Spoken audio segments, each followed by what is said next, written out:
Yang cocok itu presiden minta maaf atau rakyat minta maaf sama presiden? Saya tanya sama Anda. Potensi kesalahannya lebih banyak rakyatnya apa presidennya? Ya, tapi kan kita tidak punya formula budaya di mana presiden terus melaku lewat kampung-kampung jaluk sepuro kan nggak mungkin. Akhirnya open house gitu.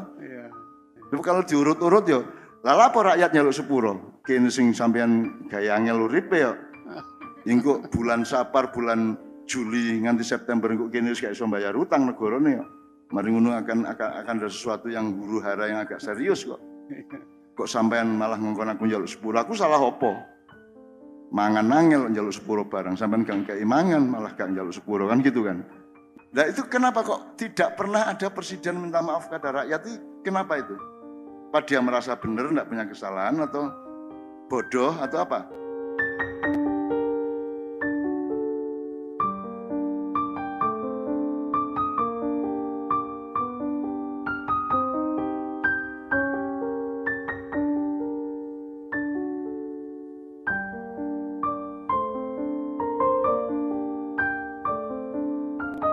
Saya ingin tanyakan kepada Cak Non itu adalah tadi kan waja'alnakum syu'uban wa qabaila lita'arufu kan untuk ya saling memahami, saling untuk kegagalan iya. Peradaban dunia semua nuansa sampai hari ini kan soal lita'arufu itu.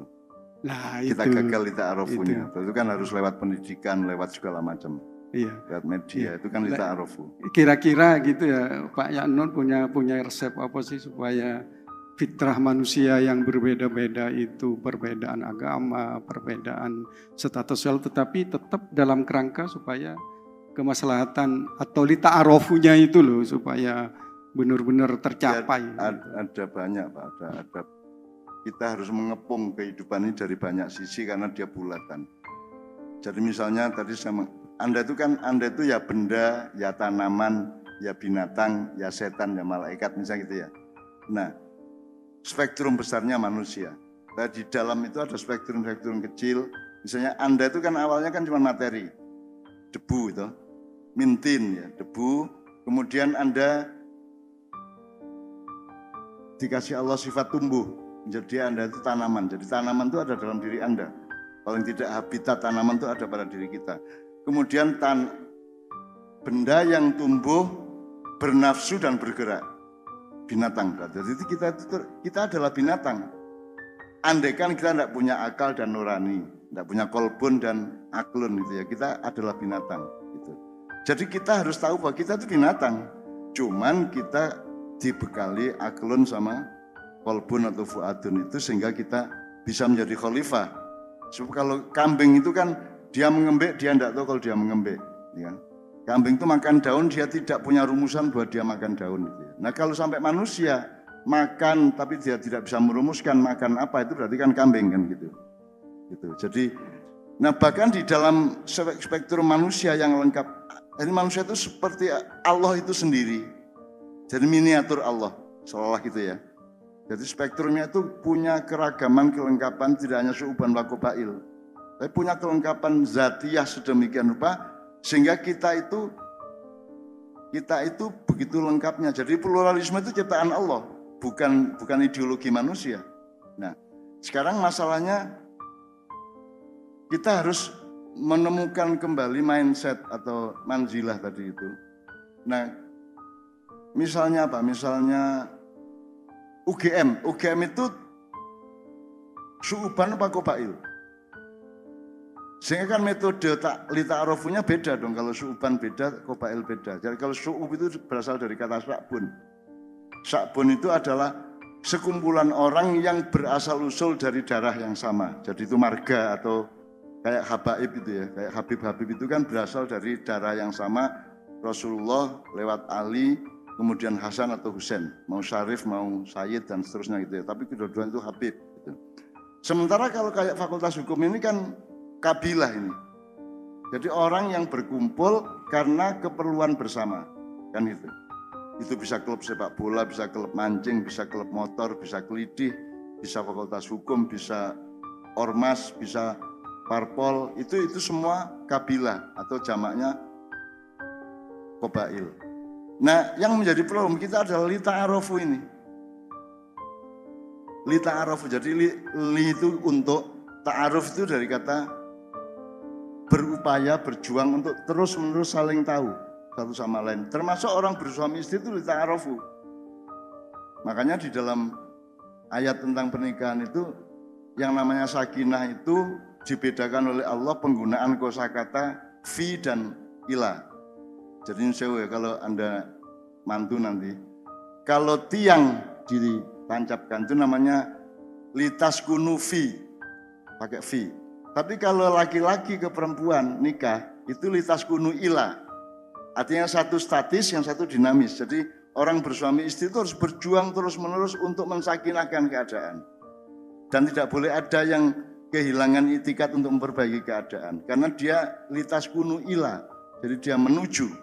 Kalau tiang kan nancep wes gitu ya, itu statis. Tapi kalau pernikahan itu kan, pernikahan itu berarti negara, pemerintahan, hubungan sosial itu kan ila semua kan itu.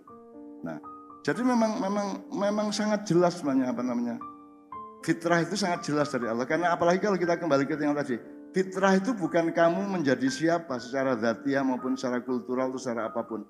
Fitrah itu konsepnya Allah itu, bahwa saya itu ini ja'ilun fil ardi khalifah. Khalifah itu bapak-bapak sekalian, khalifah itu dari kata khalfun. Khalfun itu mburi. Jadi khalifah itu orang yang membuntuti. Kalau kanan yamin, kalau kiri yusra atau yasir, kalau depan amam, orangnya namanya imam. Jadi kalau di depannya namanya amam, kalau belakang khalf orangnya namanya khalifah. Jadi khalifah adalah orang yang ngikutin atau membuntuti Allah sesuai dengan fitrah yang ditentukan oleh Allah. Gitu. Jadi, nah sekarang kan manusia pada melehar kabeh mas, nggak buntutin Allah kan gitu kan, buntuti nafsunya masing-masing dan seterusnya kan gitu, buntuti keduniaan, buntuti harta benda, buntuti segala macam lah gitu ya. Jadi mereka tidak menjadi khalifatullah, jadi mereka menjadi khalifatul dunya atau khalifatul daulah, khalifatul harta benda dan seterusnya kan gitu. Jadi menurut saya saran saya adalah menggambar kembali manjilah atau mindsetnya. Misalnya universitas ya bagi saya, nek persaku ya keliru universitas ini. Tidak ada fakultas. Sekarang coba IAIN. IAIN itu yang dipelajari apa Bapak? Sebelum UIN ya. Ada fakultas syariah. Itu kan maksudnya objeknya syariat Islam toh. Usuluddin, maksudnya usuluddin di dalam pemahaman Islam. Jadi Islam menjadi objek, betul enggak? Islam adalah bahan studi. Loh kan enggak gitu Allah nyuruhnya. Allah tuh nyuruhnya Islam itu, yaitu fitrah Allah itu Islam dalam soal agama. Allah nyuruhnya, lihatlah sebagaimana aku melihat, berarti melihat secara Islam. Melangkah secara Islam, bukan Islam itu gini. Jadi gampangannya kalau fotografi, Islam itu lensanya, kameranya, bukan objek fotografinya. Nah kalau universitas kan objeknya. Jadi IAIN itu kan objeknya itu Islam. Terus Islam ada pendalaman ilmu Islam, pembaruan ilmu Islam, itu Islam jadi objek. Padahal Islam itu harusnya menjadi substansi dari subjekmu, dari mindset kehidupanmu itu seharusnya kan gitu. Kalau saya gitu Pak, jadi menurut saya sederhana kok. Tidak perlu fakultas hukum melakukan apa-apa, tapi pokoknya pada setiap orang menumbuhkan kalau bahasa Jawa mendunungkan kembali, memproporsikan kembali struktur kehidupan ini semuanya gitu. Misalnya memahami gampang aja bahwa manusia itu ya binatang, ya tumbuhan, ya batu, ya setan, ya malaikat. Maka kita suruh jadi khalifah untuk memanage. Khalifah itu artinya kan manajer.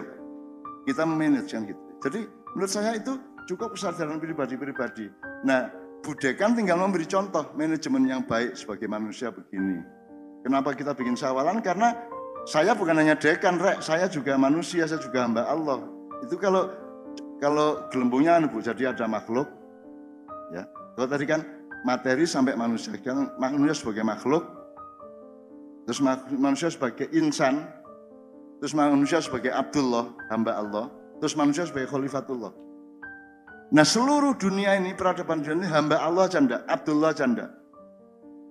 Seluruh dunia ini kesadaran mindset utama di seluruh dunia mayoritas loh ya, itu levelnya masih insan, belum Abdullah. Jadi mereka belum meletakkan diri dan menyadari bahwa mereka itu hamba Allah.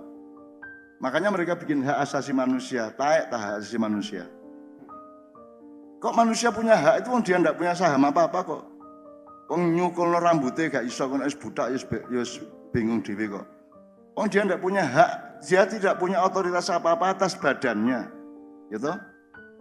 Gitu? Manusia itu tidak punya saham apa-apa atas dirinya dan hidupnya. Kenapa? Bagaimana mungkin dia punya hak? Itu kan lahir dari bagaimana Allah itu disingkirkan dari kehidupan manusia. Bagaimana manusia direbut dari kekuasaan Allah. Itu namanya sekularisme, itu namanya Renaissance di abad 16, 17 dulu gitu loh. Itu efek dari bahwa kerajaan-kerajaan diambil alih oleh pedagang kan gitu kan. Maka akhirnya terjadilah sekularisme dan itu tadi gitu.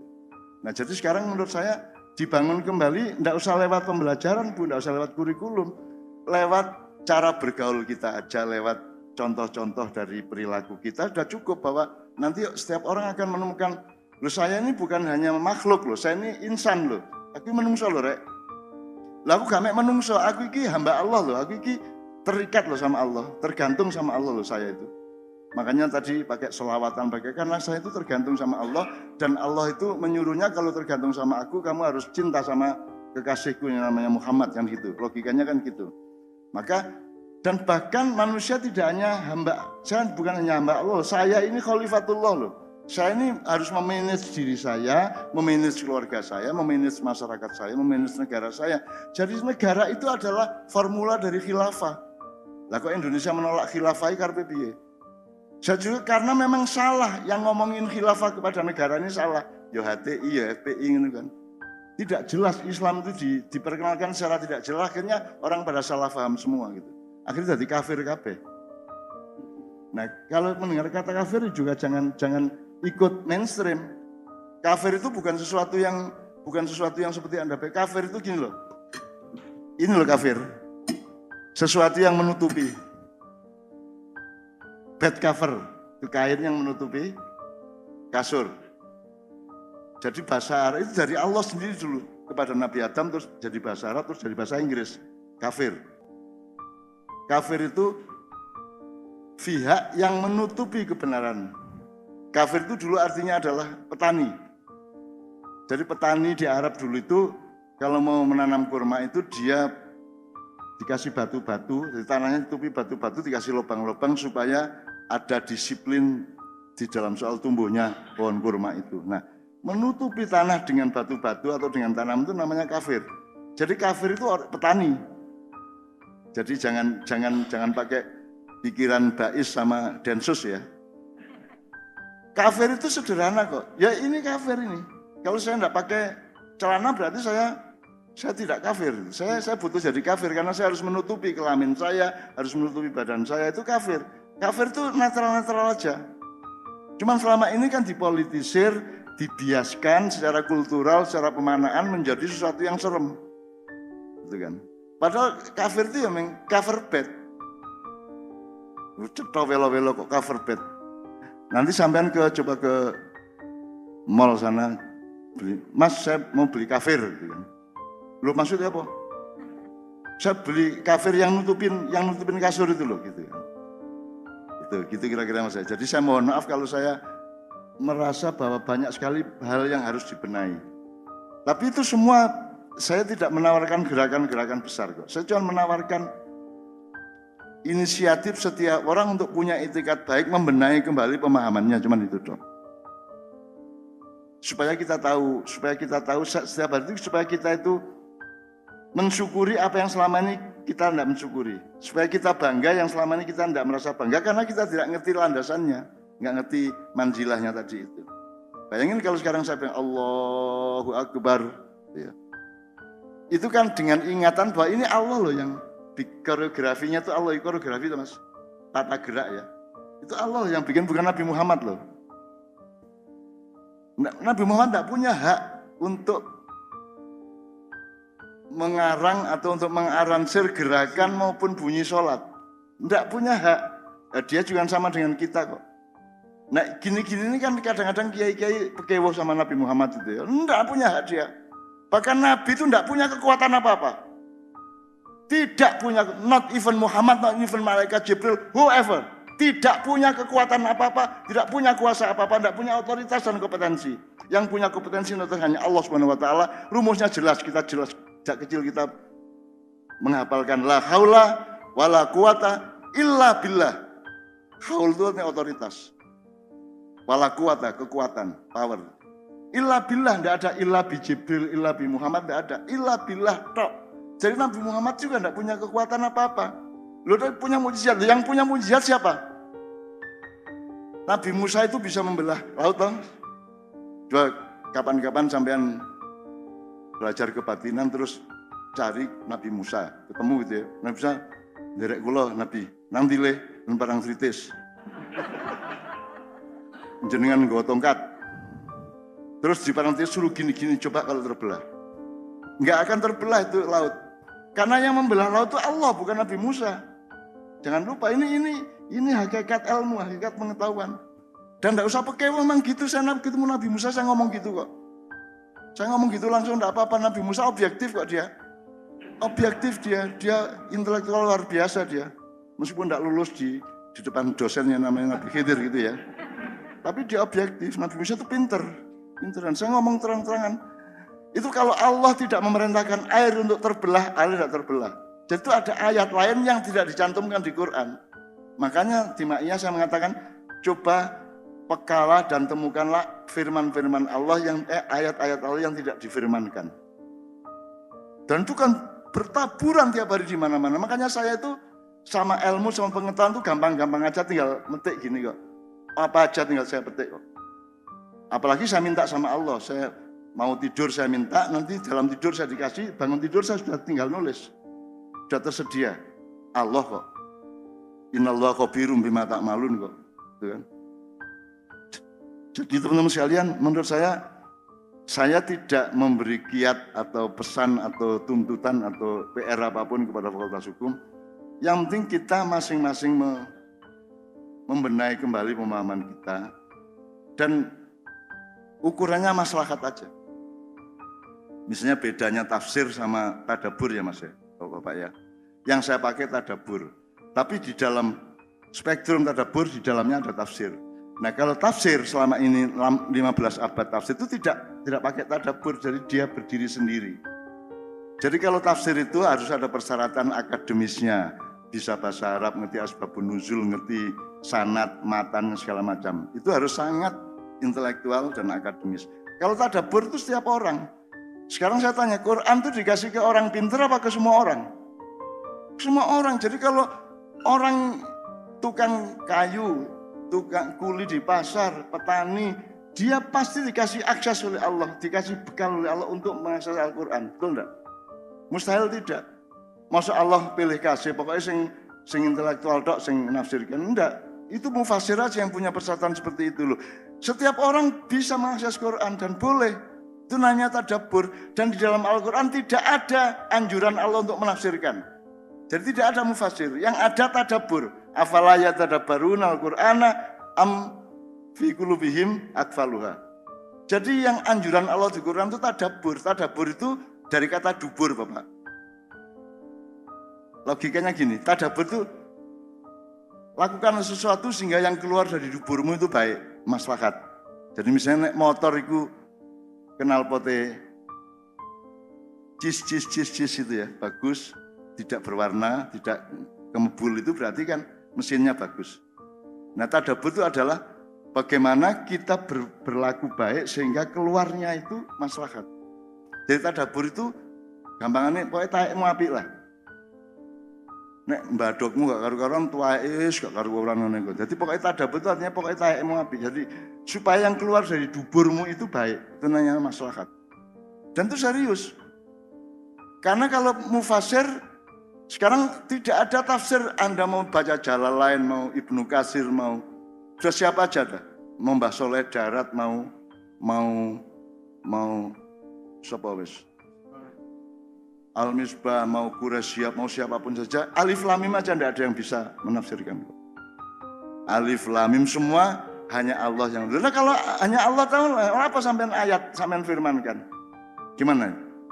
Ya Allah, kenapa engkau kasih alif lam mim yang manusia semua tidak bisa menafsirkan? Untuk apa itu? Nah, terus ke ngono piye? Kan berarti kita boleh dong mendayagunakan, memaslahatkan alif lam mim dong. Boleh dong. Meskipun kita tidak boleh memastikan bahwa itu kebenaran Allah, tapi kita boleh menginterpretasi, terus syaratnya cuma maslahat apa tidak. Kalau maslahat enggak apa-apa, wis. Misalnya ada yang sholat itu alif itu gini, kalau lam itu rukuk, kalau mim itu sujud gitu. Boleh aja, asal membuatmu rajin sholat, kan itu kan. Bahwa itu tafsir yang benar apa tidak Allah yang tahu, mufasir yang tidak tahu, kita sama-sama tidak tahu, kita semua dhonni, kita tidak qat'i. Tapi menurut saya tadabbur itu sangat penting, jadi Anda harus lebih merdeka mentadabburi segala sesuatu, termasuk terhadap Islam, terhadap ayat Quran, terhadap kejadian-kejadian yang kita alami segala macam itu. Itu kira-kira jawaban saya untuk. Jadi saya tidak memberi nasihat. Saya minta kalau Prof Hawin ada sama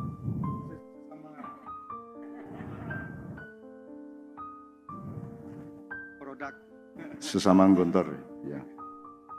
Ini terakhir ya Non. Ya. Kok saya terus yang jadi?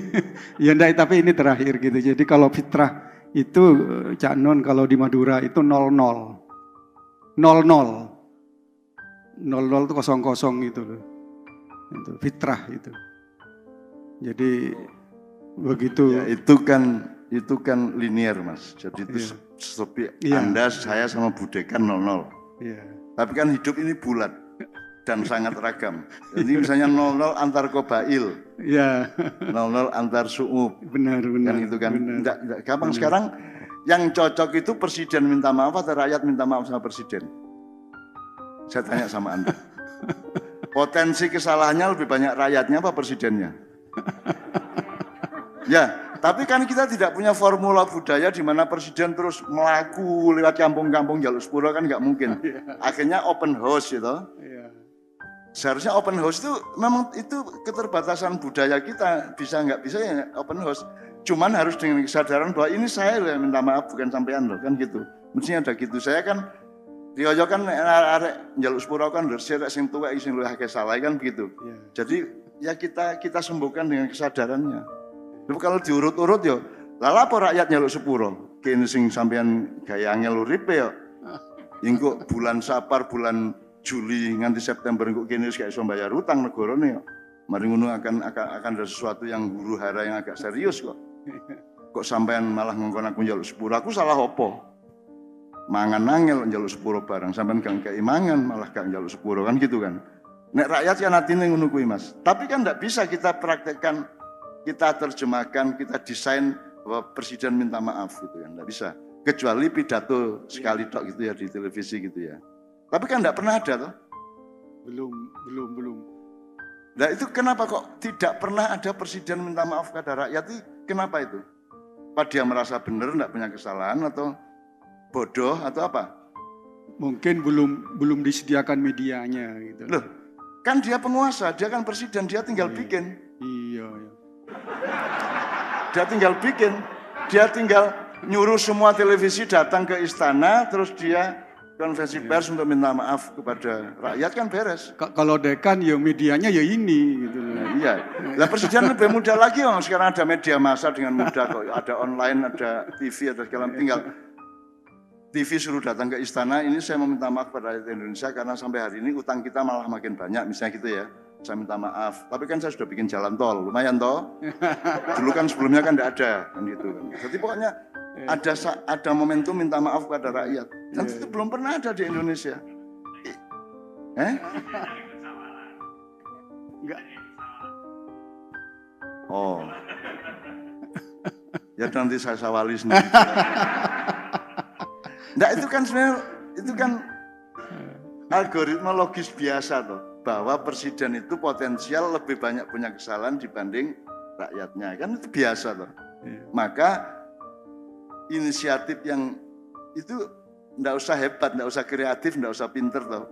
Inisiatif normalnya adalah dia minta maaf pada rakyatnya, kan pasti dia lebih banyak kesalahannya daripada rakyatnya, misalnya gitu loh. Dan itu ada beribu-ribu keadaan yang Anda tidak tahu di Indonesia. Misalnya ini, kira-kira jumlah koruptor dibanding jumlah yang ditangkap oleh KPK, itu piro ping piro? Roh kan? Gak iso. Jadi begitu banyak hal yang Anda tidak mungkin tahu. Nah, jangan ditambah dengan racun-racun di medsos yang Anda tidak mungkin tahu. Nah, gak mungkin tahu yang nganggo akal sehat. Oh mungkin iki mungkin iki. Iki mungkin. Oke, gak mungkin ini gak masuk akal. Iku tok. Tapi jangan disimpulkan mana yang benar. Nek subhat ya wis tinggalan. Sing penting kan urip apik di wilayahmu, di perusahaanmu, di kampungmu, di keluargamu. Cukup menurut sebab untuk mengetahui benar secara objektif gak ono dalane rek, gak ono dalane. Kon kapusan kabeh engko. Kapusan. Ini ngomong mitos akeh tapi saya nggak akan ngomongkan. Pokoknya ini rek mek innama amruhu idza arada syai'an ayakullahu kun fayakun. Nek ngono tok. Kon duwe karep muga-muga padha karo pare Gusti Allah. Nek padha berarti kun fayakun. Nek ngono tok. Dadi sing penting hatimu temenan. Ojo dicari fakta objektifnya. Wong kon nuntutmu dhewe gak iso kok potret kok. Ya apa kayak dadi bukti material, gak iso nuntut dadi bukti material kan gitu. Kecuali melalui saksi. Maka ketika pagi saya turun jam 4 pagi sampai di bawah, subuh kita di tempat mau coba syafaat dan aku ngumumkan kepada khalayak dan kita coba umumkan lewat media juga waktu bahwa mulai hari ini bismillahirrahmanirrahim Merapi tidak erupsi lagi. Kalau nggak salah tanggal 8 November 2010. Lho ngono iku malaikat Gusti Allah gak tega karo aku. Walah nunus kadung ngumumno. Wis gak watuk meneh gak meledos meneh. Sakno nek meledos meneh kok ainun isin gitu kan. Akhirnya gak meledos temenan Mas. Mulai tanggal 8 iku wis aman pisan gitu. Itu bukan karena saya mandi. Gusti Allah gak tega karo aku. Walah wis kadung ngomong. Kadung ngumumno engko nek gak kedaden kok lak isin arek iku. Ngono lho. Dadi kok nek kepengin bojomu duwe motor ndonga. Ya Allah, kula niki kepengin ngibur bojo kula cek mosok sepeda okrek. Yo duwe motor elek-elek ngono kan. Terus Gusti Allah suatu hari gak teko oh alasakno wis kadung janjane bojone kok gak duwe dhuwit gak tuku motor dikei karo Gusti Allah ngono rek ya. Ngono ya carane ya. Carane ndonga ngono ya janjenono bojomu dik pokoke tak tamasakno sampean dik. Tak jak umroh sampean. Ngono ya. Kepethuk ndek Mekah. Maksudnya umroh berangkat dhewe-dhewe kepethuk ndek Mekah. Gak ngejak iku jenenge rek. Oke, berikutnya. Iya, selanjutnya masalah overdosis dalam medsos. Saya minta nanti saya berangkut ya, tapi intinya itu kan nomor kunci utamanya kan akal sehat.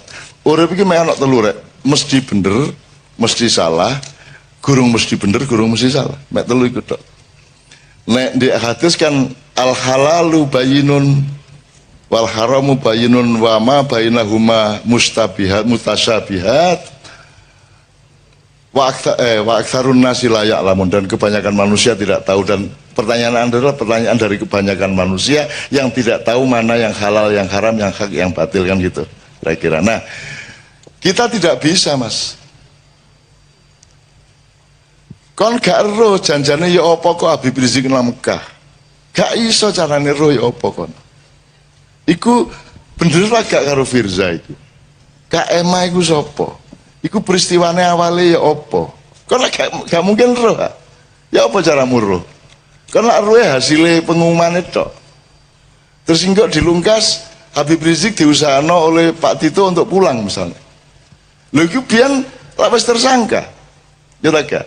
Lapis tersangka Habib Rizik. Kok mari ngono oleh nang luar negeri? Siapa sih ngeculno iku? Iki tersangka temen ta? Nek tersangka temen juga oleh metu teko Indonesia lah ngono. Lah kok oleh kok terus nang Mekah? Janjane ya apa kita dene ya apa cara muruh aku takon. Takon sapa kon? Citok iku tok ae. Takon sapa kon? Gak ono sumbere. Dan itu ada beribu-ribu keadaan yang Anda tidak tahu di Indonesia. Misalnya ini, kira-kira jumlah koruptor dibanding jumlah yang ditangkap oleh KPK, itu piro ping piro? Roh kon? Gak iso. Jadi begitu banyak hal yang Anda tidak mungkin tahu. Nah, jangan ditambah dengan racun-racun di medsos yang Anda tidak mungkin tahu. Nah, gak mungkin tahu yang nganggo akal sehat. Oh mungkin iki mungkin iki.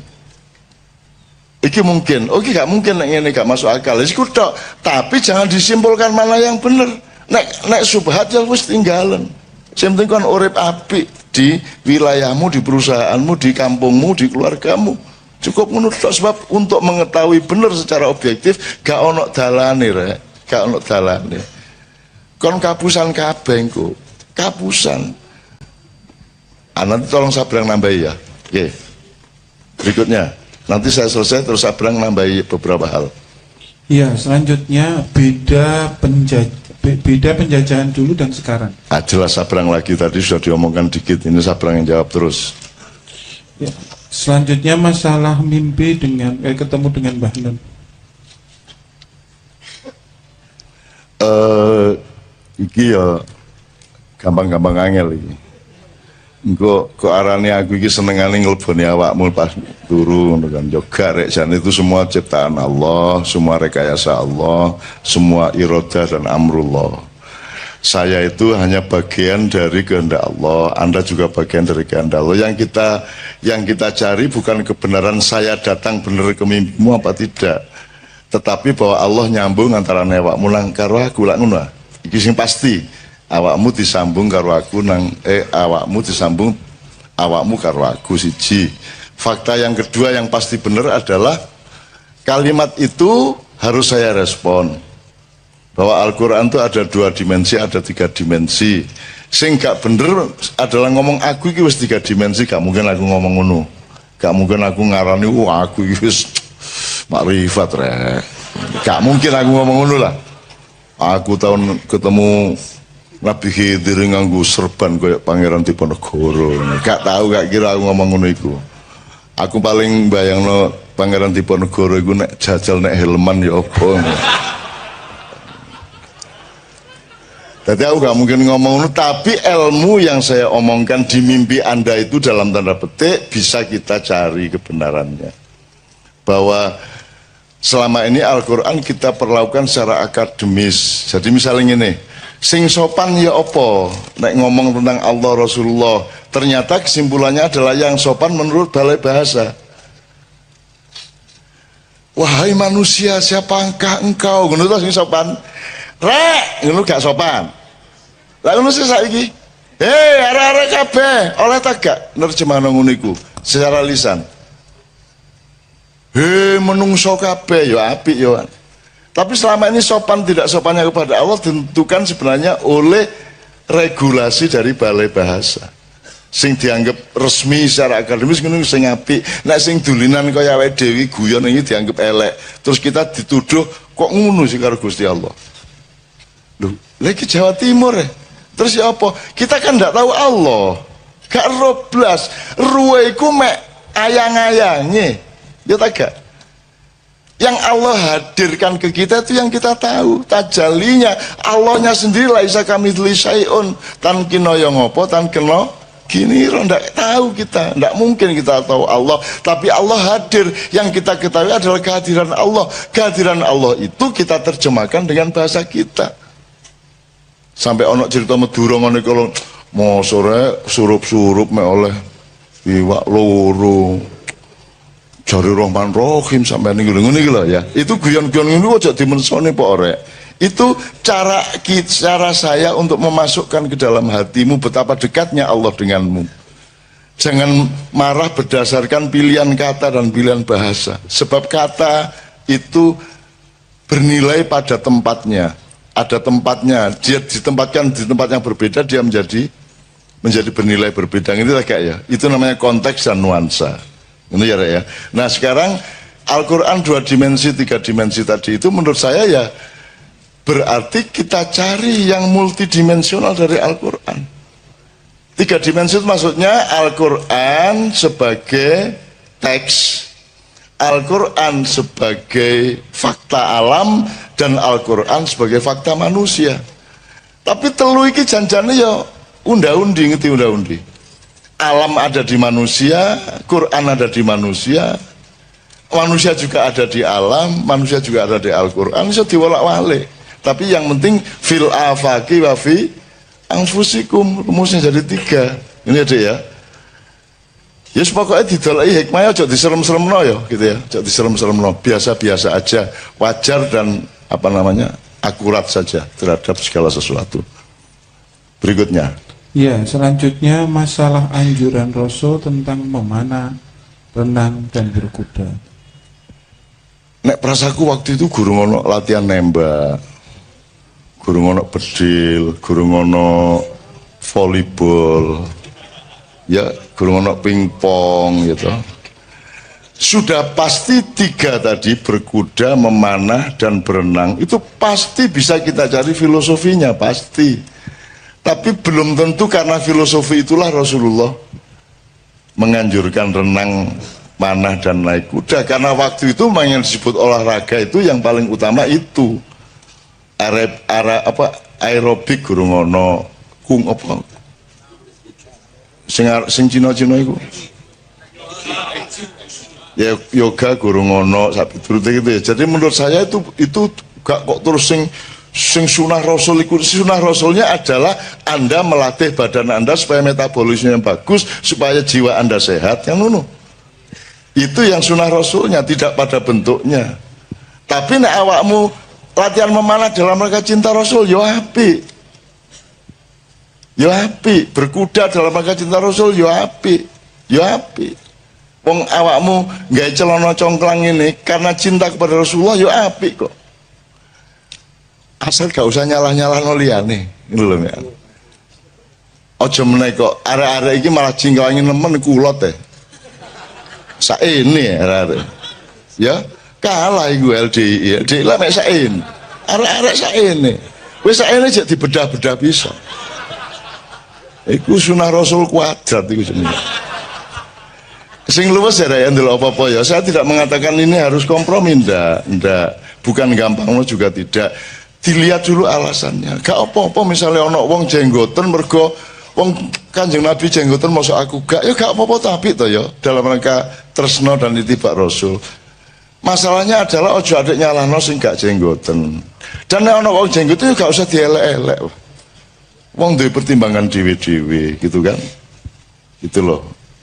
Urip iku pokoke ombone gak karu-karuan, luas gak karuan, ojo nyacat-nyacat nemen-nemen gitu ya. Nek kon terus fanat, jenggot kudu jenggot, nek gak jenggot kabeh iku misalnya ya. Lah wong Yahudi ya jenggoten kabeh ten. Ya rabi-rabi Yahudi jenggoten kabeh. Jadi itu sangat relatif secara budaya.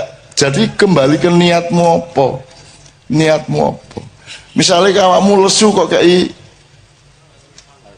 watu ndek kene ya apik dalam rangka mengenang Kanjeng Nabi ya apik ae. Gak masalah.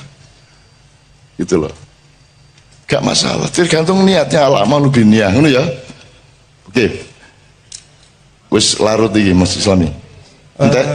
Masih ada 2 sebetulnya. Ya. Jadi minta penjelasan singkat tentang air mata ma'iyah tadi dari Mas. Ya. Sing apa ya Mang ya? Personalitas, identitas. Oh, sabrang berarti. Identitas dan personalitas. Oke, berikut terakhir.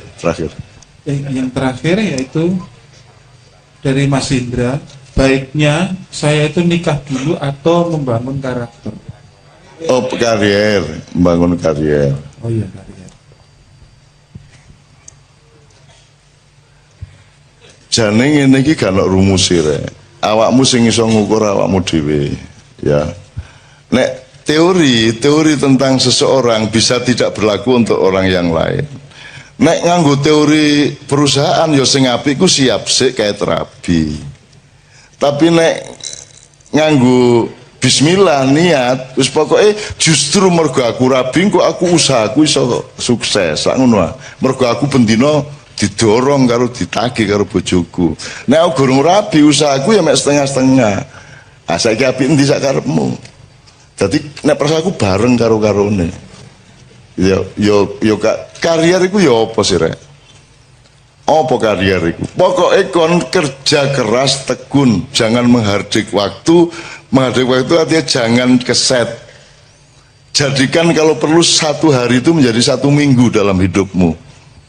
Jadi kon berkali-kali ganti pagi. Aku itu uripku ngono iku. Gitu loh. Jadi sehari itu saya bisa berkali-kali, berhari-hari. Karena saya kerja keras terus. Apa sebabnya kon kadang-kadang kok kesuwen sih? Mergo kon gak lapo-lapo. Nek kon kepingin uripmu efektif, bahagia, kerja keras. Ojo kekerasan, kerja keras. Gitu ya. Hard work, tapi ojo workaholic. Workaholic itu artinya mabuk nyambut gawe ya ojo lah. Nah wong Jawa duwe rumus nyambut gawe gini, ada kreasi dan rekreasi. Nek wong barat, nek pas musim dingin iku kreasi ya Bang ya. Nek pas musim panas rekreasi. Nek wong Jawa kapan dingin kapan panas wong gak jelas. Maka teori kita berbeda. Kita kreatif harus kita berkreasi harus dengan perolehan rekreatif juga. Karena dengan berkreasi kita bahagia, kita gembira, jadi rileks. Tapi kalau kita rekreasi harus kreatif. Nah iso, ojo rekreasi melaku tok, nyanyi tok, harus ada kreativitasnya. Nah Kiai Kanjeng ini kan sangat rekreatif dalam kreasinya dan sangat rekreatif dalam kreasinya. Sangat rekreatif gitu. Hina menghina satu sama lain. Ku nek wis mlebu bis wah wis cangkeme kaya ngono iku. Wis, dan mereka itu saling hina satu sama lain. Salah satu keindahan hidup mereka itu. Dan juru hina nomor 1 sing tukang bass yo. Kalau si tukang gitar itu juru hina. Wah, banget nek ngelokno kancane. Tapi mereka bahagia satu sama lain dengan itu. Ya tapi saiki sing tukang bass sing dadi korban saiki sementara. Tapi itulah mereka. Kiai Kanjeng kok ngarang senengane iku ngento-ento sing gak ngono iku to. Ngento-ento sing gak terus dalam rangka mencari kebahagiaan wong ndak ada maksiatnya kalau ele apa sih mek ngono tok ae. Menggali tambang dihabisin sehabis-habisnya ataukah kita toleran kepada anak cucu kita yang harus mendapat bagian? Saya tanya, regulasi pemerintah selama ini pakai saum apa tidak? Tidak. Jadi puasa tidak pernah diingat oleh para stakeholder, apa pertambangan atau apapun saja. Padahal selamatnya manusia hanya kalau dia mengerti puasa. Mas, ternyata rapat kabinet, rapat DPR, rapat Pemprov nomor 1 adalah menyadari di mana, kapan, seberapa puasa harus dilakukan, benar nggak? Dan itu tidak pernah menjadi kesadaran negara kita. Itu makanya nggak usah terlalu percaya. Itu. Kamu milih yang baru yang kayak apapun ternyata juga nggak puasa. Kan sudah berkali-kali toh. Itu. Tapi saya dengan penuh kesabaran mendengarkan perdebatan mengenai hal-hal yang saya sudah lama tidak percaya. Tapi tidak ada masalah. Tidak ada masalah.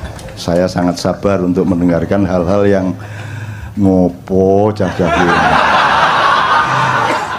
Oke. Ya aku ndak anti, aku lapo anti-anti.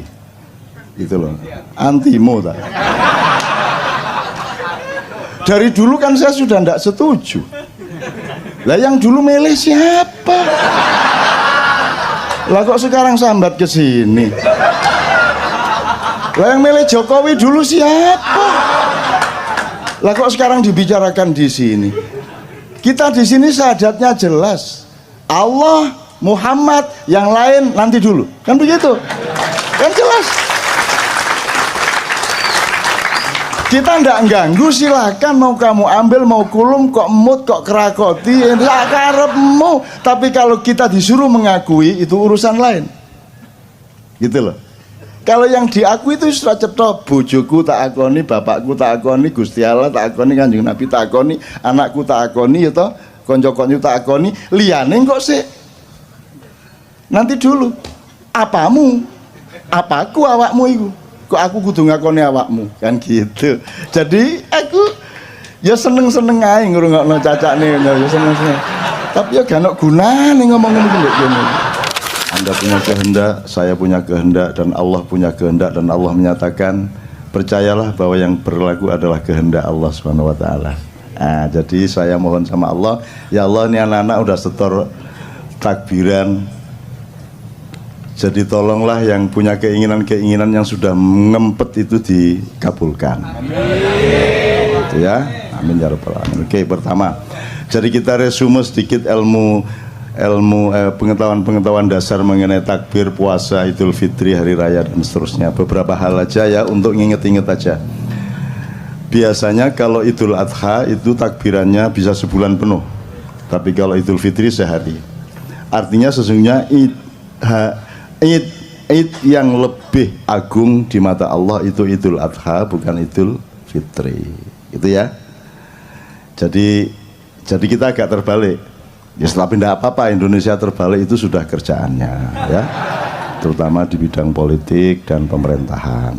Memang sudah hafal, seluruh penduduk langit sudah hafal. Oh, kalau yang terbalik itu namanya Indonesia gitu.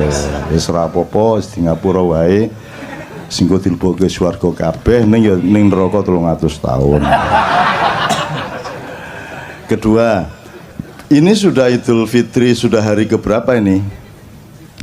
Hari ke-7 kok kita masih takbiran, ini normal enggak? Enggak pernah toh biasanya, tapi masih boleh enggak? Takbiran tuh tiap hari juga boleh. Kalau perlu Anda tiap hari takbiran gitu ya. Jadi biarin orang kampung anggap Anda orang gila, memang gila.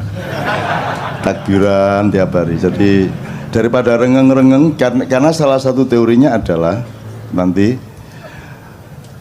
takbiran itu menghimpun tenaga Anda. Tapi kalau Anda mendengarkan lagu-lagu apa pop, rock, apa semua macam-macam, itu belum tentu menghimpun tenaga. Jadi jangan lakukan, jangan dengarkan, jangan lihat, jangan alami apapun yang tidak menghimpun tenaga hidupmu. Kalau yang menghabiskan tenaga, menyerap tenaga, itu Anda rugi. Jadi saya selalu menghitung makanan saja, saya hitung hanya kalau dia menambah himpunan tenaga hidup saya, jasmani maupun rohani. Kalau dia tepat, maka himpunan tenaga jasmani akan memproduk himpunan tenaga rohani. Demikian juga tenaga rohani akan dialektis berakibat pada tenaga jasmani. Itu. Nanti kita dengan manusia syahwat ini kita harus mengenali teori dasar mengenai jasmani rohani ini apa toh jane? Ini dikotomi apa gradasi apa? Ini kita harus kenal gitu. Nanti soal yang dibicarakan mengenai pilkada segala macam itu akan tidak ada gunanya kalau Anda tidak mengenali dasar-dasar dari hidup Anda sendiri gitu. Oke, nomor 2 soal hari raya dan puasa. Anda kalau di desa dulu kan kalau mau puasa malamnya kan diajari bapak-bapak ibu-ibu di musola kan nawaitu saumal ghadi an adai fardhi syahri ramadhana hadhihi sanati fardhon lillahi ta'ala itu zaman dulu. Kalau sekarang pakai rap gitu kan. Nah itu som khoti itu kira-kira saya enggak tahu lah. Cuman yang ingin saya omongkan dari kalimat ini itu kan kalimat bikinan kita sendiri. Nawa itu artinya aku berniat, pasten ya, saum puasa besok pagi atas dasar keikhlasan saya kepada Allah gitu. Nah di dalam Al-Quran tidak ada disebut saum tapi siam, gitu, siam Ramadan. Jadi kenapa kok niat Anda nawaitu saumal ghadi kok tidak nawaitu siamal ghadi? Ya enggak apa-apa sebenarnya, enggak ada masalah. Jadi saya ini bukan sedang mempermasalahkan. Cuman kalau ngerti bedanya hidung sama bulunya kan lumayan daripada nggak ngerti bedanya kan gitu kan. Kalau sudah ngerti bedanya ini jempol kaki, ini jempol tangan kan agak lebih selamat hidupnya daripada Anda tidak ngerti bedanya jempol Anda sama hidung Anda kan gitu kan. Jadi gini, Jadi kalau saya menafsirkan, siam itu adalah prosedur atau syariat untuk melakukan puasa, tidak makan, tidak minum dan memasukkan apapun, tidak melakukan sejumlah hal yang biasanya boleh dari subuh sampai maghrib, itu siam. Maka Ramadan disebut Ar-Ramadhanu Madrasah. Jadi Ramadan itu adalah diklat, pendidikan kilat 1 bulan. Anda dilatih untuk kembali melakukan siam dari pagi sampai sore, gitu ya. Kalau saum itu segala hal yang sifatnya menahan diri. Sampean sebut satu hal, apa perilaku, apa kerjaan, apa produksi, apa kerjaan, untuk apa saja yang tidak ada unsur menahan dirinya, Anda sebut satu saja. Satu saja kerjaan yang tidak ada unsur menahan diri, yang tidak ada unsur mengendalikan diri, yang tidak ada unsur membatasi diri. Satu kerjaan kalau ada. Naik motor, ngegas, ngerem, berarti puasa, saum. Apalagi istri, sebanyak-banyaknya apa Anda batasi satu saja, satu, saum. Apalagi menggali tambang, dihabisin sehabis-habisnya, ataukah kita toleran kepada anak cucu kita yang harus mendapat bagian?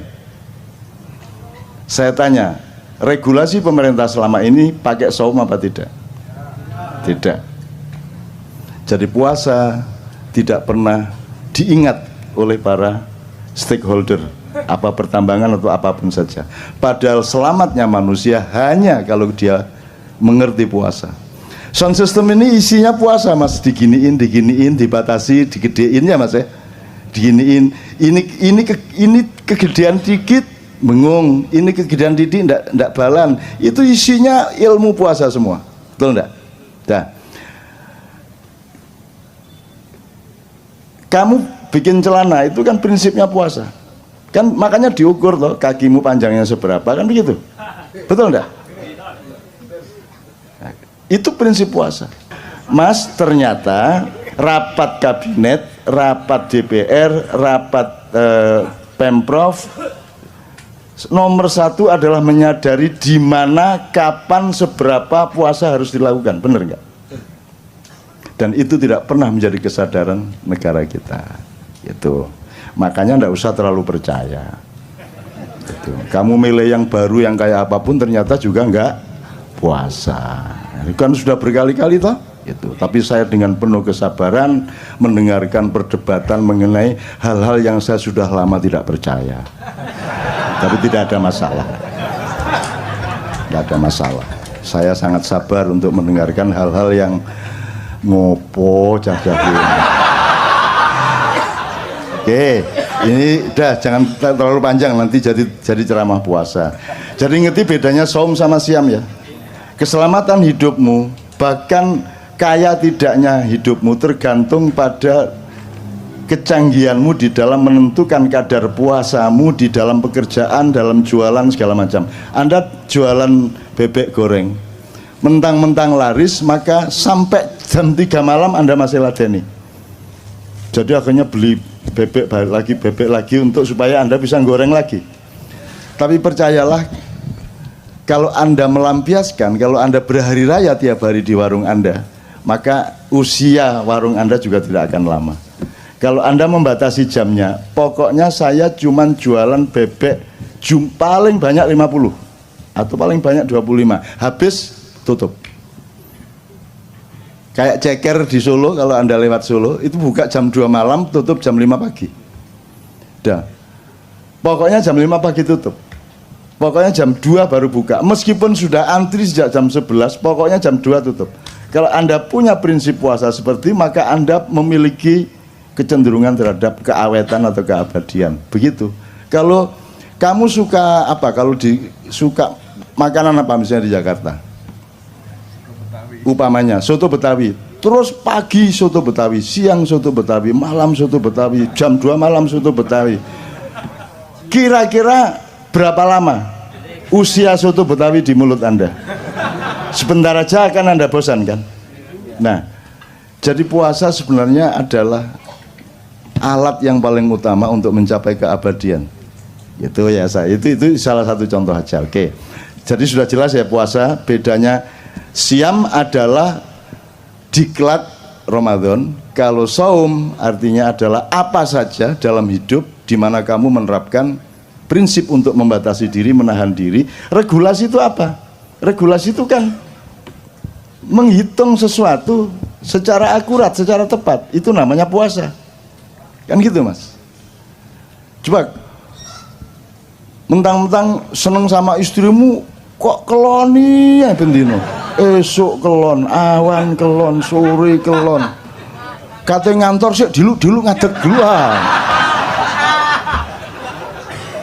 Suwe-suwe bosen dewe mari ngono kan gitu. Maka harus ada puasa.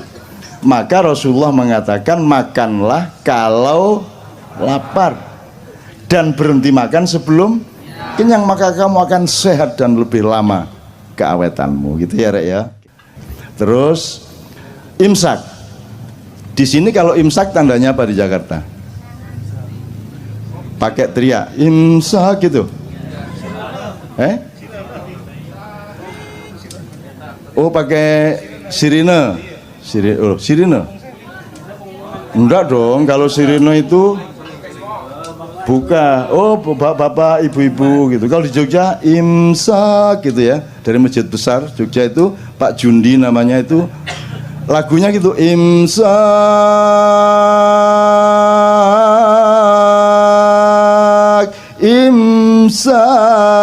gitu. Sejak zaman dulu. Setelah Pak Jundi mati yang ganti persis seperti itu juga. Gitu. Jadi di Jogja itu banyak sosiologi atau gejala sosial yang kita perhatikan dari loudspeaker masjid. Jadi kalau di masjid itu ada pengumuman bapak-bapak, ibu-ibu, innalillahi wa inna ilaihi rajiun telah meninggal dunia, itu berarti Pak Walikun yang mengumumkan. Kalau sudah dengar mulai bapak-bapak, Pak Walikun berarti Anda mati.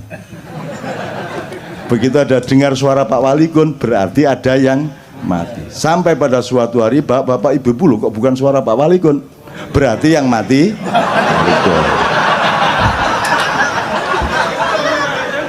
Loh, nyeneng no hidup itu nyeneng, dengerin gitu tuh aja sudah seneng kok.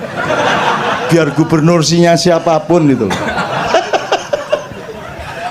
Tapi Anda tuh juga jangan terlalu apa tuh efektivitasnya Anda anti Ahok di sini nih? Oh ini cuma orang-orang lemah kiri-kiri gendut-gendut. Apalah, ndak ada pengaruhnya lah di sini. Ini ndak ada pengaruhnya sama sekali. Anda anti, Anda pro, ndak ada pengaruhnya. Dan negara itu adalah tatanan yang sudah ada sistemnya, ada lembaganya ya. Dan ini sama sekali tidak ada urusan sama negara sebenarnya. Negara itu punya legislatif, yudikatif, eksekutif.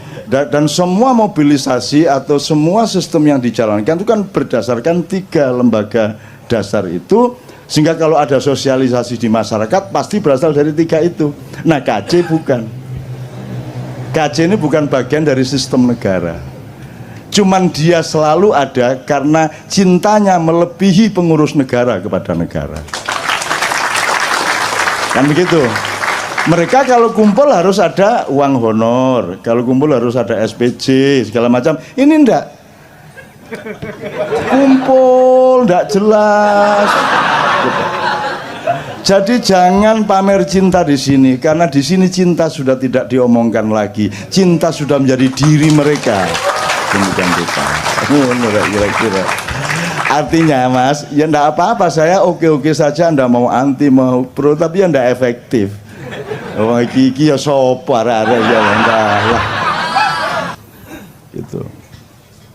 Ya aku ndak anti, aku lapo anti-anti. Gitu loh. Antimo tak. Dari dulu kan saya sudah ndak setuju. Lah yang dulu milih siapa? Lah kok sekarang sambat ke sini? Lah yang milih Jokowi dulu siapa? Lah kok sekarang dibicarakan di sini? Kita di sini syahadatnya jelas. Allah Muhammad, yang lain nanti dulu. Kan begitu? Kan jelas. Kita ndak ganggu, silakan mau kamu ambil, mau kulum, kok emut, kok kerakoti, enggak karepmu. Tapi kalau kita disuruh mengakui itu urusan lain. Gitu loh. Kalau yang diakui itu sudah cetok, bojoku tak akoni, bapakku tak akoni, Gusti Allah tak akoni, Kanjeng Nabi tak akoni, anakku tak akoni, ya toh, konco-konco tak akoni, liyane kok sih. Nanti dulu, apamu, apaku awakmu itu, kok aku kudu ngakoni awakmu, kan gitu. Jadi aku ya seneng-seneng aja ngrungokno cacakne, ya seneng-seneng. Tapi ya gak ono gunane ngomong-ngomong ngene. Tapi wes ya, tapi jadi ini yang namanya kenduri cinta loh. Kita ndak anti, kita cuma ngomong kok. Jadi tak tambah dikit ya. Ini puasa belum selesai loh ya. Ini puasa belum. Artinya saya ngomong puasa belum selesai. Oke, kita belok ke sini sedikit, sekedar untuk referensi. Jadi iblis itu dulu kan gelisah. Loh, ini Adam, kata Allah kan diciptakan sebagai khalifah di bumi. Kan gitu. Ini ja'ilun fil ardi. Lah kok ditaruh di surga? Siapa ini? Siapa yang naruh di surga? Bener nggak? Kan di bumi. Kok di surga? Yang cemas malah iblis. Aneh toh? Jadi yang taat sama Allah sebenarnya siapa? Bingung tak gak kon ya. Nah akhirnya iblis berusaha bagaimana caranya melakukan subversi untuk masuk surga, berusaha supaya membawa Adam ke tempat yang seharusnya, kan begitu, sesuai dengan pilkada dan hasil-hasilnya, kan gitu. Nah ternyata begitu dia mau masuk surga ada naga sangat besar. Wah ini ngelawan naga agak lama juga ini. Akhirnya si iblis pakai ilmu sirep. Terus si ininya ngantuk naganya, terus menguap. Begitu naga menguap, iblis masuk mulutnya, bleng. Terus dia lari pagi di dalamnya. Cuk. Menunggu si naga nanti beol. Terus dia ikut tainya. Begitu keluar, ekor naga itu ada di dalam surga. Oh no, baru dengar. Oh, saya juga ngarang kok ya. Loh, tapi silakan bantah kalau bisa. Terus begitu masuk surga ternyata ada pasukan lain. Pasukannya itu burung-burung, terutama burung-burung merak. Tapi itu dah tidak saya ceritakan. Pokoknya intinya sampailah dia ke Adam. Emang Adam makhluk bodoh sehingga bisa dipengaruhi iblis?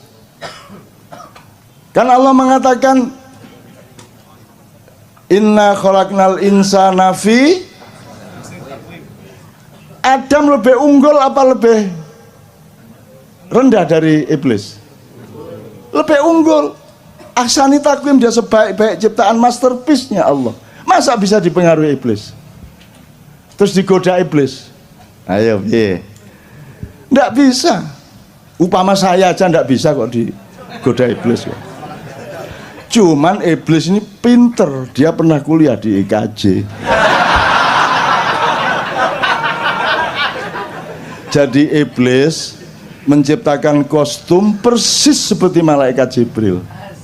Terus dia pakai, pokoknya penampilannya persis Jibril sehingga Adam, wahai Baginda, ada apa gerangan? Baginda menemui aku, gitu kan? Terus diterima oleh Adam karena yang datang menurut Adam itu Jibril. Terus si Jibril palsu ini tidak menjawab, dia cuman menyeret tangannya Adam untuk mendekati sebuah pohon. Nah, di situ kesalahannya, wala taqraba hadhihi syajarah, jangan dekati pohon itu, kata Allah.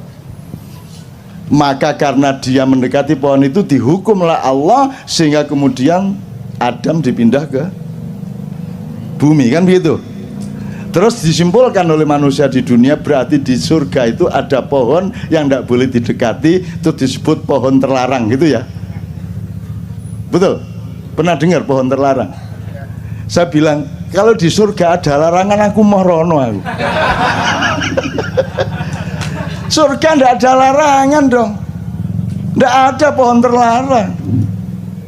Pasti harus ada analisis yang lain, bukan pohon larangan. Loh, kalau di surga ada larangan namanya bumi. Ini jangan, itu iya, sengsu jangan. Ngerti sengsu? Oseng-oseng asu.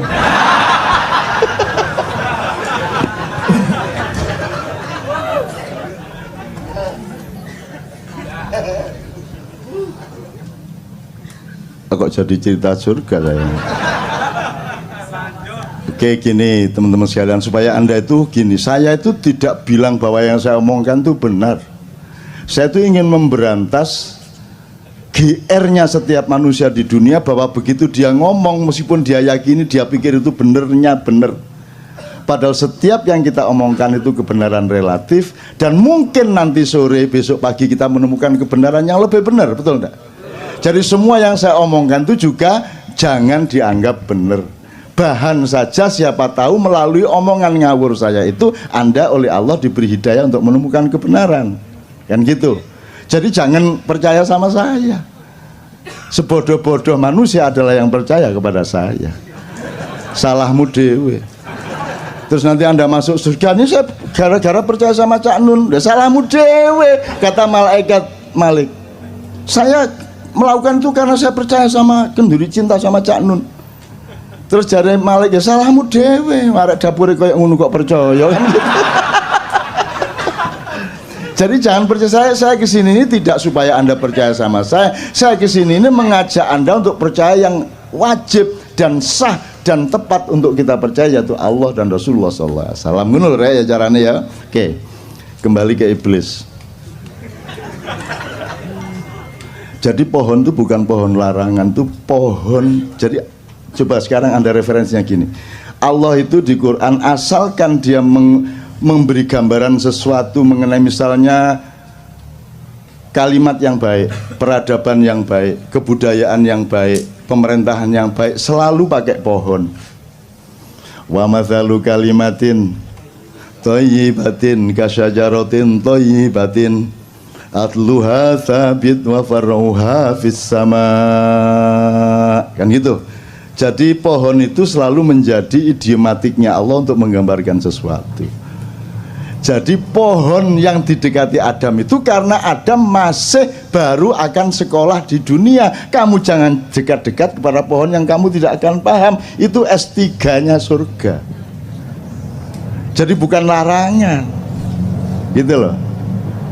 Kamu wali kota belum selesai kok kamu sudah gubernur. Gubernur baru sebentar kok sudah presiden. Tak datengin iblis loh nanti. Kira-kira loh ya. Ya aku nggak ngomongin siapa-siapa, aku cuma memberi gambaran-gambar bahwa asosiasimu ke sana memang benar.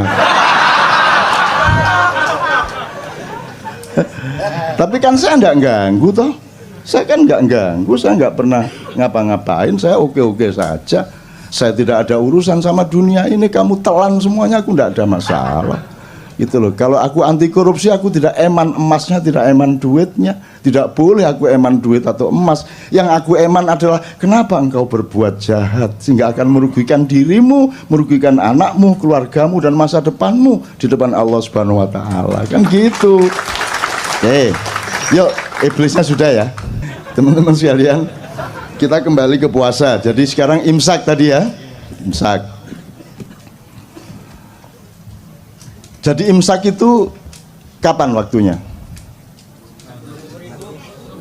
10 menit sebelum azan subuh. Coba ini jawaban kayak begini ini bagaimana coba? Coba ini pekok banget orang. Lah masa dire imsak itu waktunya kapan? Dia bilang 10 menit sebelum azan subuh. Coba bagaimana tuh jawabannya? Imsak itu dari subuh sampai maghrib. Bagaimana sih? Imsak itu artinya Anda membatasi diri, menahan diri. Tumsiku, Anda mengendalikan. Imsak itu pengendalian. Jadi imsak itu waktunya dari subuh ke maghrib. Ayo kok tadi jawabnya 10 menit sebelum zuhur. Lara-ara iki. Loh, wong kamu itu urusan satu kata belum beres mau ngurusi Ahok, itu bagaimana? Ya enggak apa-apa, ini guyon deh. Jauh cinta tanpa guyon itu kan bagaikan roti tanpa sambel, ya apa gitu. Gitu ya Mas ya. Maka sebenarnya saya sayang sekali kemarin Ramadan tidak bisa ke KJ karena giliran sama Leto sama Noe. Sebenarnya saya ingin kasih saran Anda untuk melakukan ijtihad dan eksperimentasi di masjid Anda masing-masing di kampung. Jadi imsak itu ketika 10 menit sebelum subuh itu kan memperingatkan sebentar lagi kamu harus menahan diri. Jadi sebenarnya kata-katanya imsak itu mengingatkan bahwa nanti kamu harus imsak. Bukan ini sudah imsak, bukan. Nah begitu Allahu Akbar, imsak dimulai, kan gitu. Jam 7 imsak, 8 imsak, 9 imsak, siang imsak sampai jam 4 sampai baru nanti jam 6 kurang dikit baru imsaknya selesai. Jadi saya itu ingin menyarankan Anda mulai Ramadan depan itu sebanyak-banyaknya ucapkan imsak di masjid. Jadi Anda kalau mulai jam 11 mulai agak lapar, Anda ke masjid imsak. Dah. 3 kali gitu ya. Terus nanti jam 1 udah lapar-laparnya itu. Anda ke masjid lagi untuk supaya memberi semangat kepada orang yang berpuasa. Imsak gitu. Terus jam 3 itu juga sudah mulai wah buka masih lama gitu. Jadi lemes itu ucapkan lagi serentak imsak itu. Ya kira-kira orang sekampung keluar semua dibawain cangkul, ndasmu dipakai. Padahal bener nggak yang Anda lakukan? Bener lah, makanya kebenaran di depan atau di tengah orang yang tidak mengerti kebenaran itu akan menjadi keburukan, kan begitu. Jadi kalau ada yang berani mencoba saya seneng loh itu. Saya seneng ya. Seneng aku. Kalau ada yang berani, masya Allah, ya Allah. Kalau Anda mati syahid yes.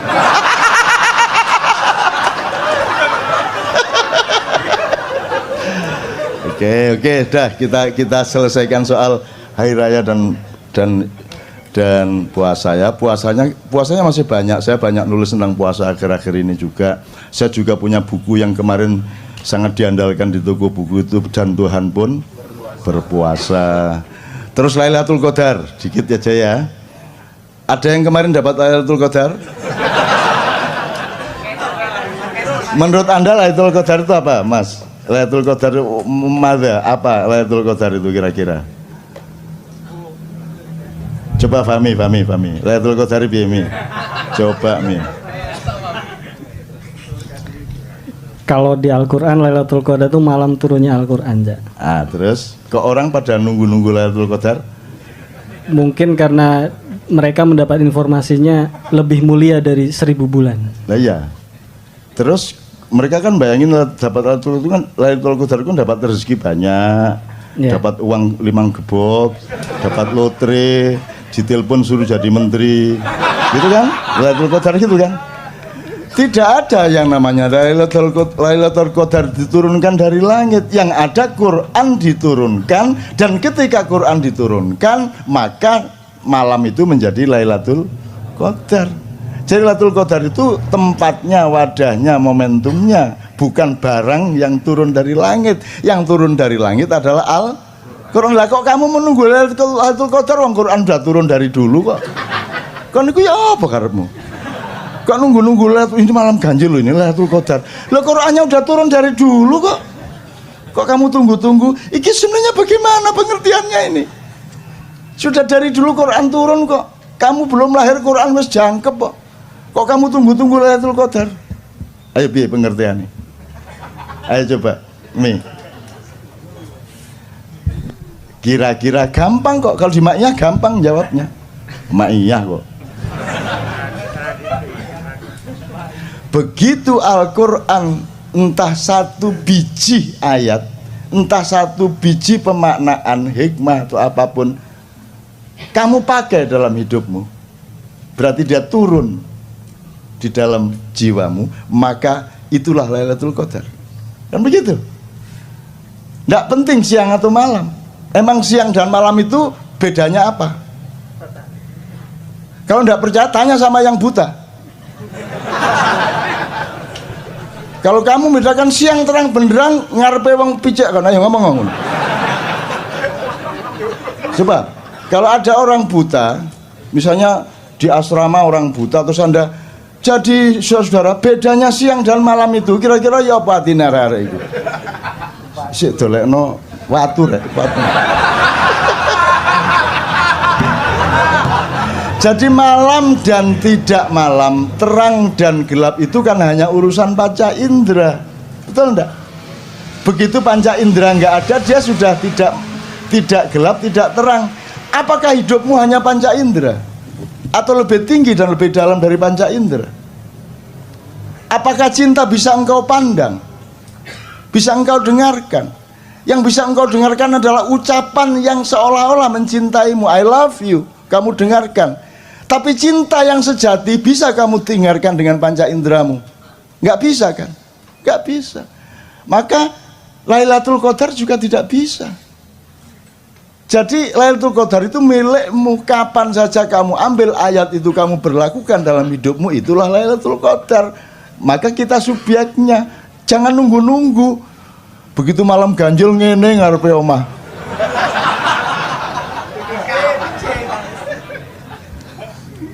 Ditekani jin kapok kono.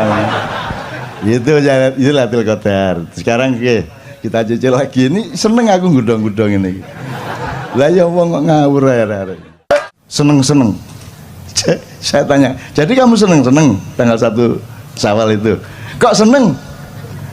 Berarti kamu mangkel loh sama Ramadan. Kurang ajar gawe mangan. Jancuk arek-arek ini. Akhirnya Idul Fitri ya kan gitu kan. Lah kok kamu di WA ngakunya Ramadan, jangan tinggalkan aku. Ndak semua. Ayo. Lah kok kamu bilang hari raya, berarti kamu sedang merayakan sesuatu. Apa yang kamu rayakan? Ngaku aja.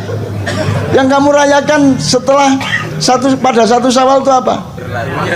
Karena kamu pagi-pagi boleh ngopi, itu kan? Gitu. Ngaku aja. Lah iya. Terus mari ngono konser. Sedih hatiku.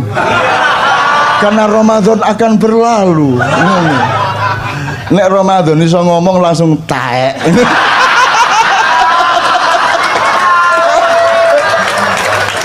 Maka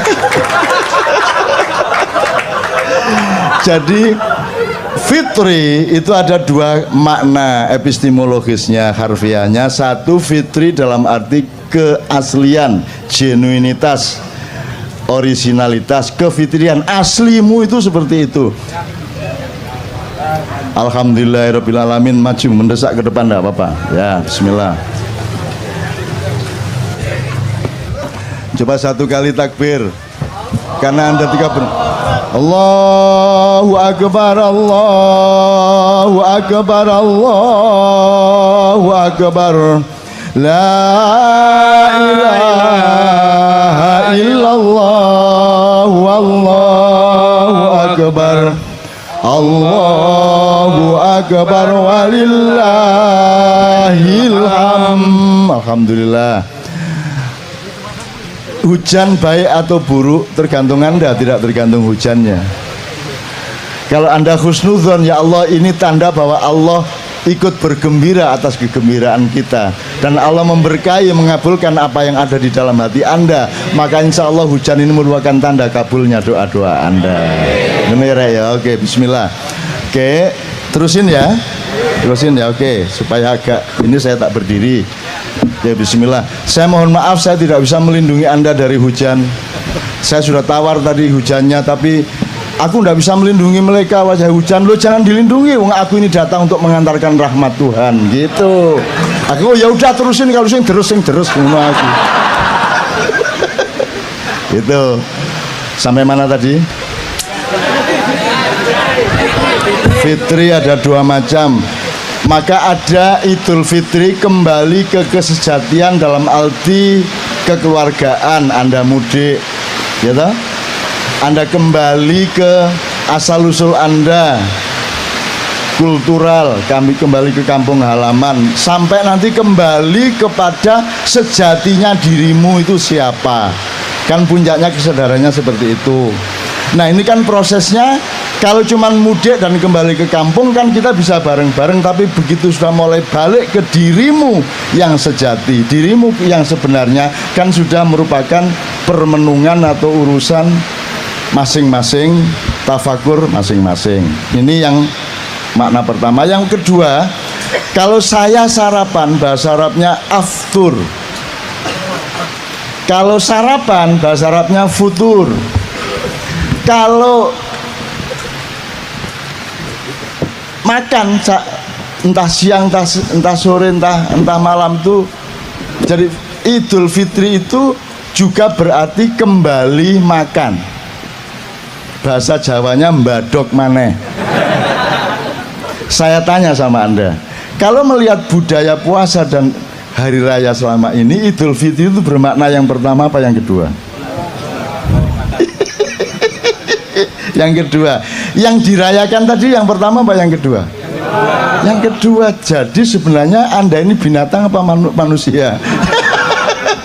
Ya tidak apa-apa, ya tidak apa-apalah. Jadi memang kita sedang seneng-seneng.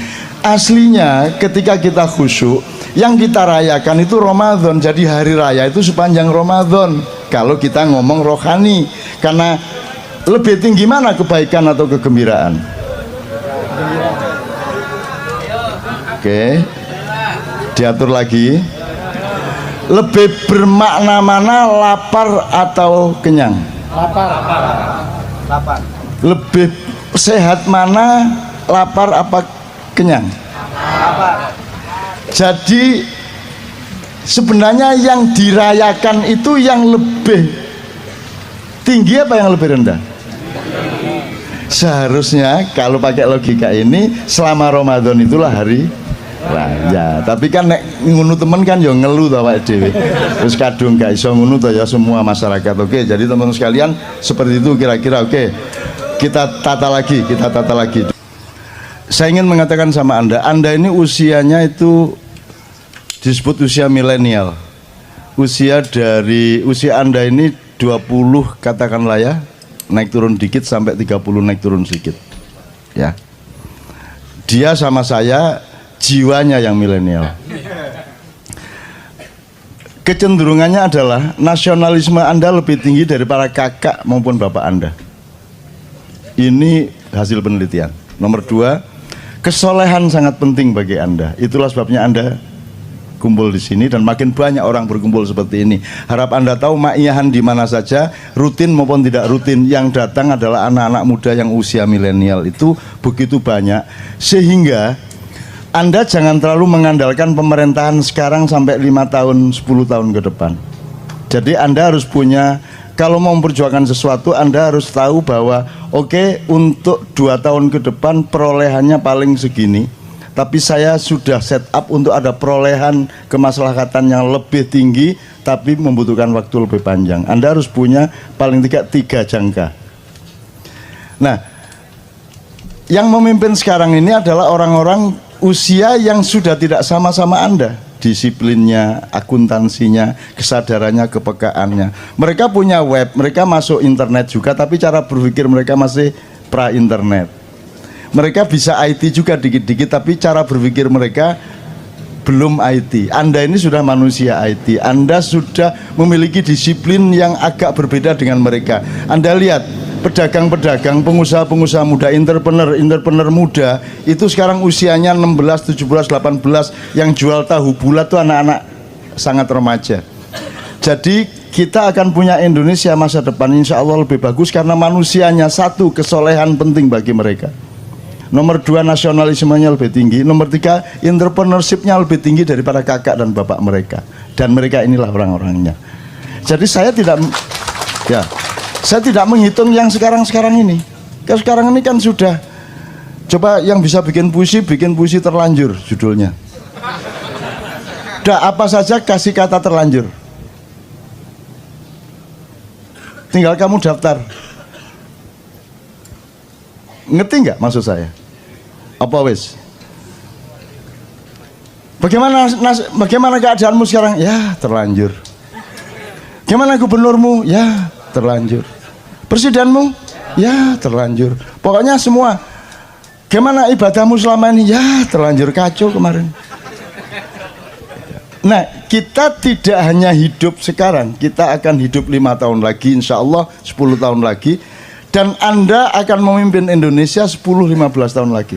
Dan Indonesia akan pasti lebih baik. Dan mereka yang sekarang menguasai Anda tidak dengan mudah seperti mereka menguasai pemimpin-pemimpinmu hari ini.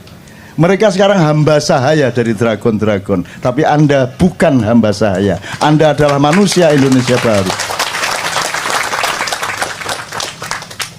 Anda punya cara bergerak. Jadi kan saya pernah pesan 4 ya. 1, akidah dan akhlak. Jadi ketuhanan dan moralmu harus beres.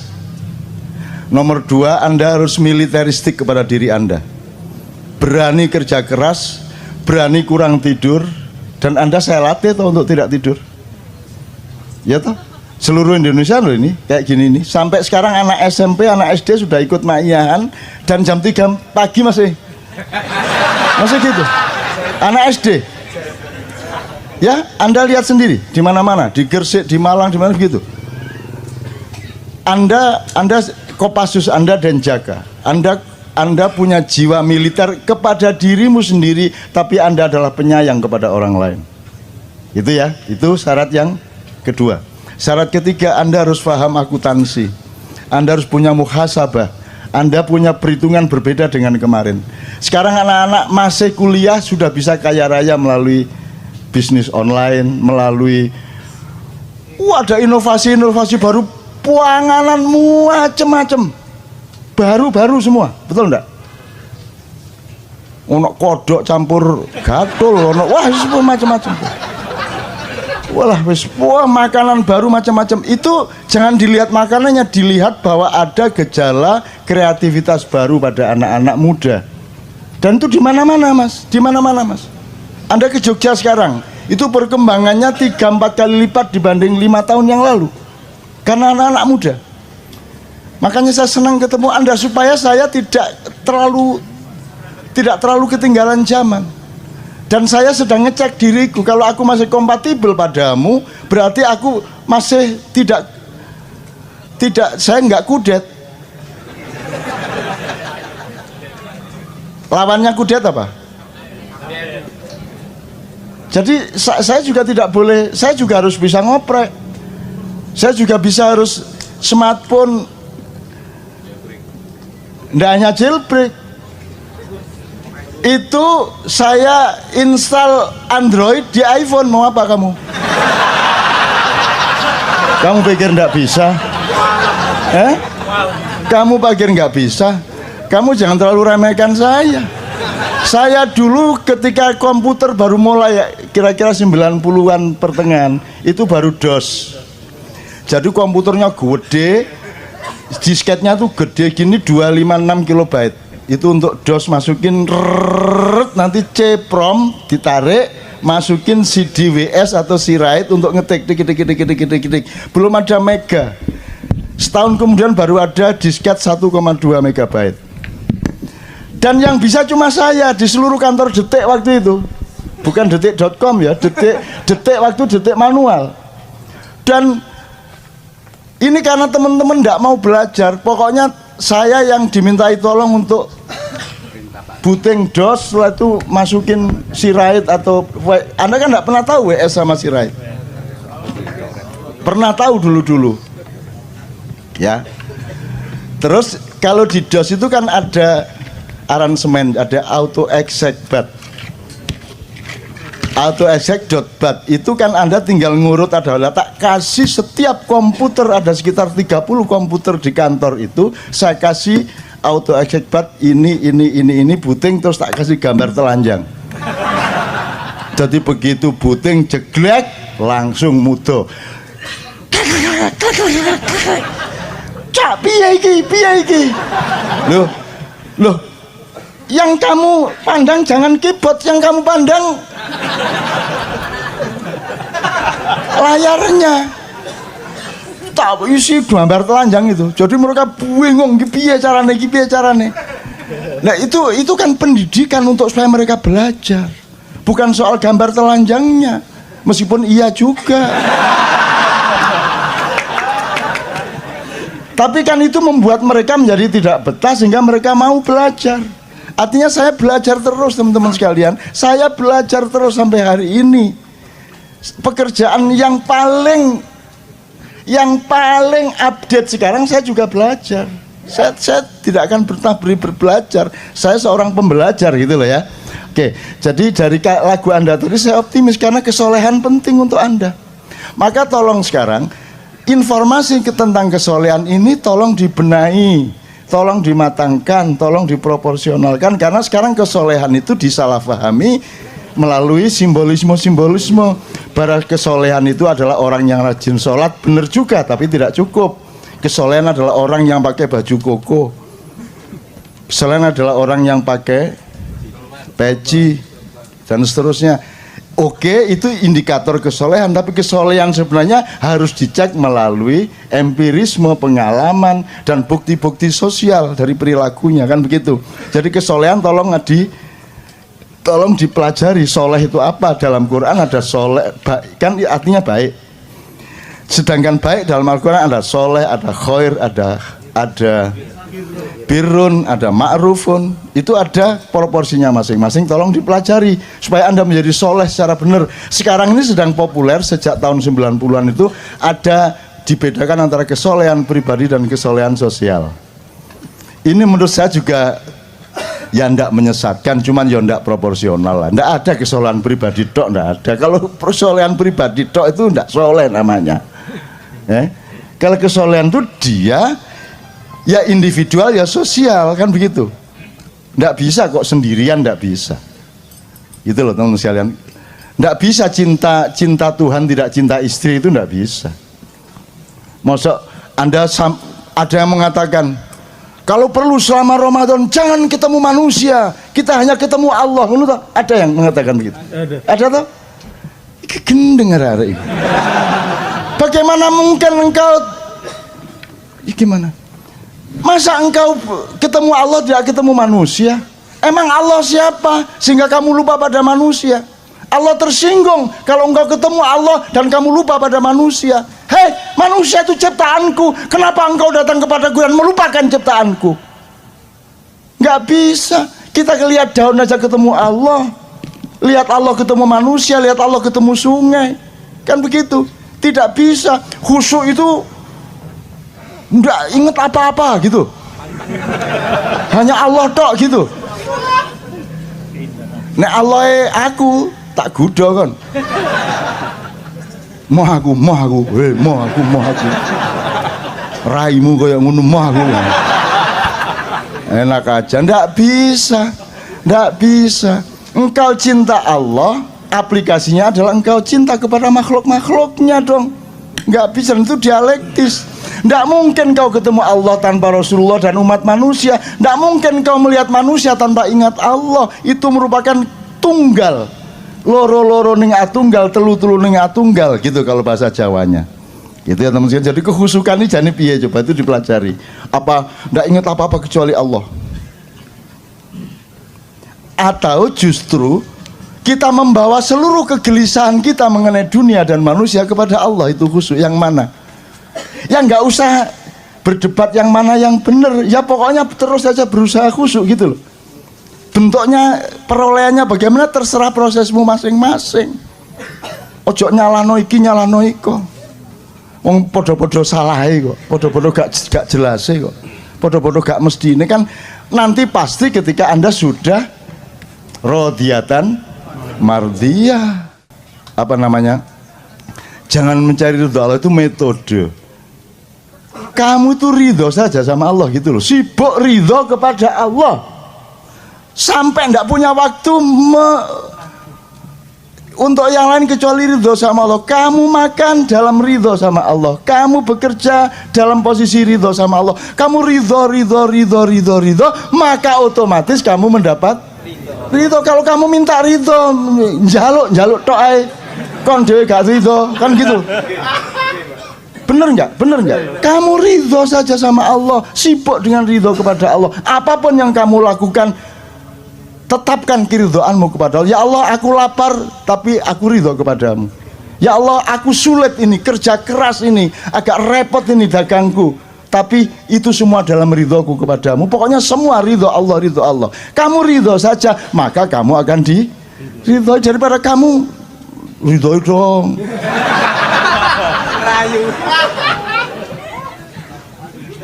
ngerayu kayak orang Madura, sing Madura, Gusti Allah dirayu-rayu, sampean niku.